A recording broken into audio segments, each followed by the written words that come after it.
Hello students, तो हम इस वीडियो में डिस्कस करेंगे सेबी को। चलिए स्टार्ट करते हैं। देखिए, सेबी जो होती है वो स्टैंड करती है securities and exchange board of India. तो इसी का एक्रोनिम्स है सेबी, राइट। ये बेसिकली है क्या, ये एक एडमिनिस्ट्रेटिव बॉडी है जो इस पर्पस के लिए स्टैबल की गई थी कि जो भी सिक्योरिटीज मार्केट है आपका, राइट, कैपिटल मार्केट पूरा, वो प्रॉपरली ग्रो कर पाए, अच्छे से वर्क कर पाए, और जो इन्वेस्टर्स हैं जो भी वहाँ पे इन्वेस्टमेंट कर रहे हैं उनको प्रोटेक्ट कर पाए, मतलब उनको प्रोटेक्शन प्रोवाइड कर पाए।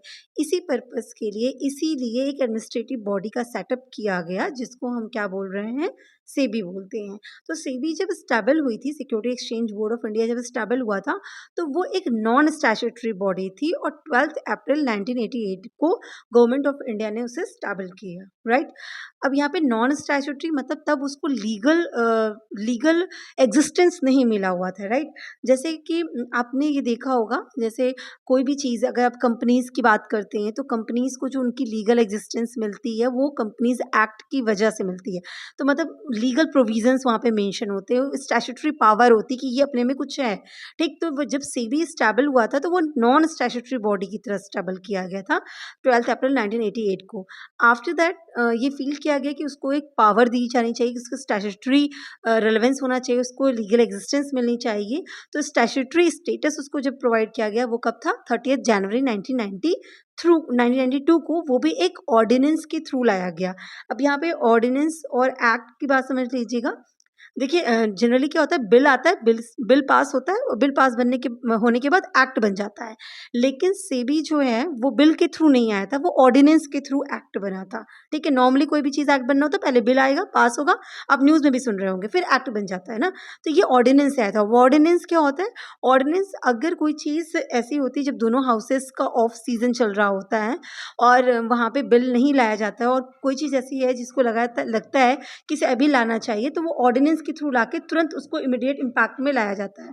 तो प्रेसिडेंट की साइन हो जाती है। दोनों हाउसेस जब नहीं होती हैं ना, मतलब उनका सीजन नहीं होता है, वो बंद होती हैं, उस केस में ये चीज़ें आती हैं। तो इस केस में ऑर्डिनेंस के थ्रू सीधा प्रेसिडेंट से साइन करा के ये लाया जाता है, एग्जिस्टेंस में लाया जाता है। तो ऑर्डिनेंस इमीडिएट आ जाता है, ठीक है। तो ये जो सेबी को दिया गया था लीगल स्टेटस, स्टैट्यूटरी स्टेटस जो उसको दिया गया था, वो ऑर्डिनेंस के थ्रू दिया गया था। बाद में जब दोनों हाउसेस आपके आए, तो मतलब जब वो ओपन हुए तो उसके बाद जो है इसको एक्ट में कन्वर्ट किया गया। तो वो क्या बना आपका, securities and exchange board of India act 1992, ठीक है। फिर उसको एक्ट में कन्वर्ट कर दिया गया। सो ये हमारी क्या हो गई, सेबी हो गई। अगर हम अभी करंट की बात करें कि सेबी का हेड ऑफिस कहाँ है, तो वो मुंबई महाराष्ट्र में है। और करंट जो चेयरमैन है सेबी के, वो कौन है, तुहिन कांत पांडे हैं, राइट। जो कि अपना जो चार्ज है वो 1 मार्च 2025 से लिए हैं। और उसके पहले 28 फ़रवरी को जिनका ये कार्यकाल खत्म हुआ, जो टेन्योर खत्म हुआ, उनका क्या नाम था, मदावीपुरी बच। ये पहले थे, इनसे पहले, तुहिनकांत पांडे से पहले, राइट। तो ये भी एक चीज़ आपकी नॉलेज में होनी चाहिए। जब एग्जाम पॉइंट ऑफ व्यू से बात करें तो एग्जाम पॉइंट ऑफ व्यू में अगर बोला जाए कि ये सेबी स्टेबल कब हुई थी, स्टैब्लिशमेंट की बात की जाए, तो 1988।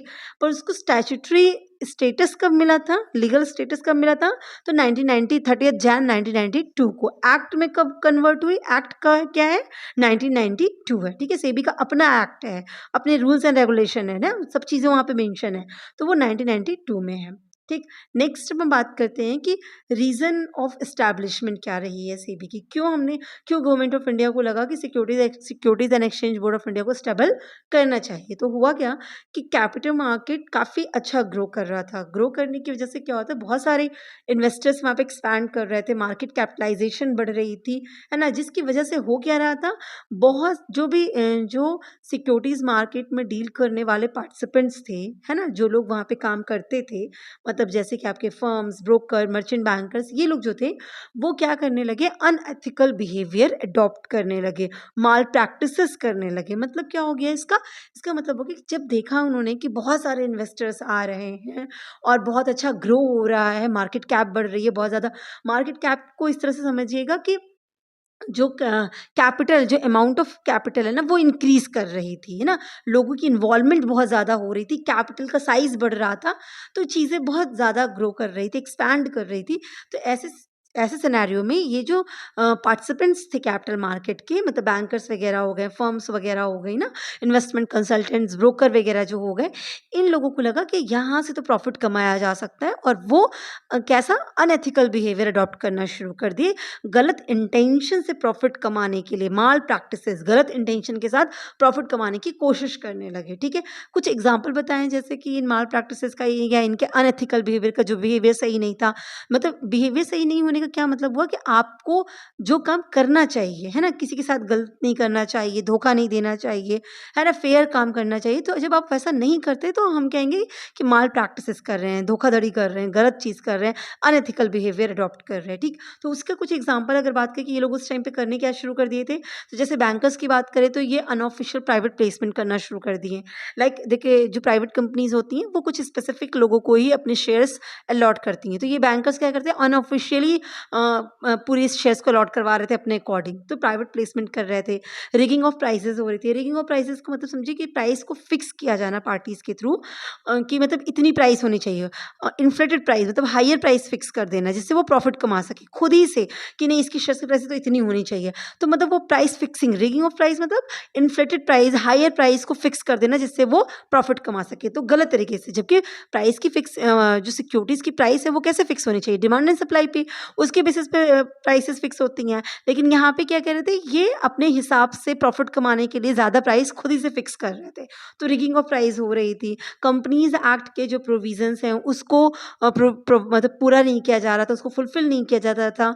इसके अलावा स्टॉक एक्सचेंज के जो रूल्स एंड रेगुलेशन थे उनको वायलेट किया जाता, उनको तोड़ा जा रहा था।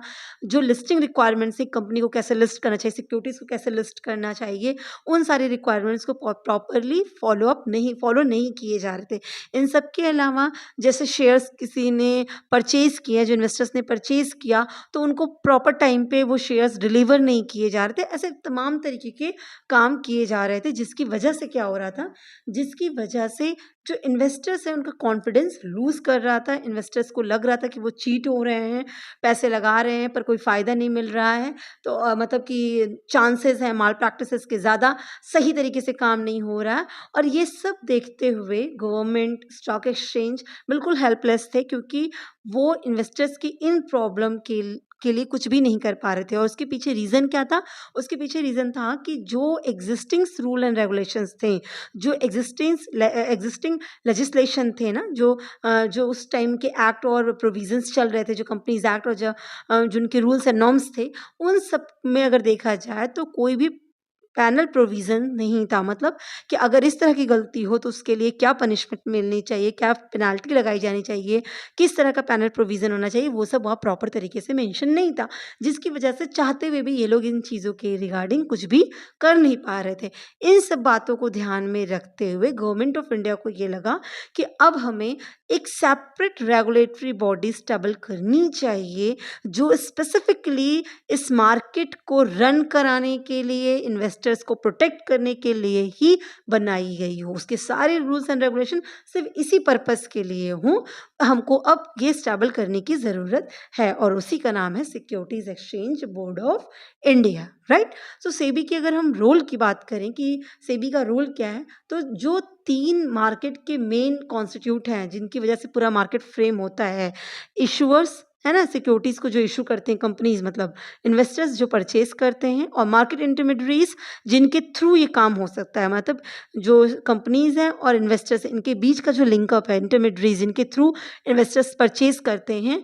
तो इन तीनों के लिए ही सेबी अपना रोल परफॉर्म करता है। ठीक है, सेबी इनके लिए ही काम करता है। अगर एक एक करके देखें कि इश्यूअर के लिए सेबी का क्या रोल है, सो बेसिकली सेबी इनके लिए क्या करता है, मार्केट प्लेस प्रोवाइड कर देता है, जहाँ पे वो बहुत ईजिली फेयर तरीके से एफिशिएंट मैनर में अपने फंड को रेज कर सकते हैं। तो कंपनी के लिए एक प्रॉपर मार्केट प्लेस प्रोवाइड करना ही सेबी का रोल है, इनके लिए यही वो काम कर रहा है, राइट। अगर हम बात करें इन्वेस्टर्स की, तो इन्वेस्टर्स के लिए सेबी का क्या रोल है, तो इन्वेस्टर्स सेबी के लिए सेबी इन्वेस्टर्स के लिए क्या करती है, उनके राइट्स को, उनके इंटरेस्ट को, उनके हित को प्रोटेक्ट करती है। कैसे प्रोटेक्ट करती है, उनको बिल्कुल एडिक्वेट, एक्यूरेट और ऑथेंटिक, बिल्कुल सही, करेक्ट और to the point information provide करके, साथ ही ये इन्फॉर्मेशन कंटिन्यूअस बेसिस पे डिस्क्लोज करती रहती है। ऐसा नहीं कि एक बार की इन्फॉर्मेशन दे दी, नहीं, अभी कुछ चेंज हुआ, कंपनी में कोई और बदलाव हो रहे हैं, कुछ और हो रहा है, तो जो भी चीज़ें हैं, जो भी इन्फॉर्मेशन कंपनी के रिगार्डिंग है, वो कंटिन्यूअस बेसिस पे डिस्क्लोज़ करती रहती है। तो ये रोल है सेबी का इन्वेस्टर्स के लिए। इसी तरीके से इंटरमीडिएट्स के लिए क्या वो रोल प्ले करती है?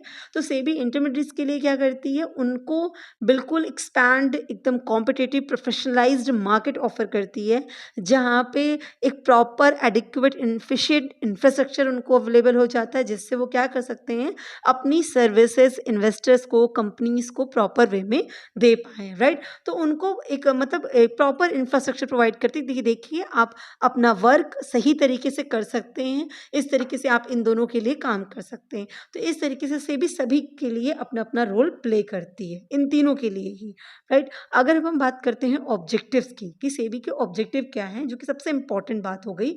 तो अगर देखा जाए, सेबी को स्टेबल करने के पीछे जो प्रॉब्लम थी, वो प्रॉब्लम ही इसके एस्टैब्लिशमेंट का ऑब्जेक्टिव होगी।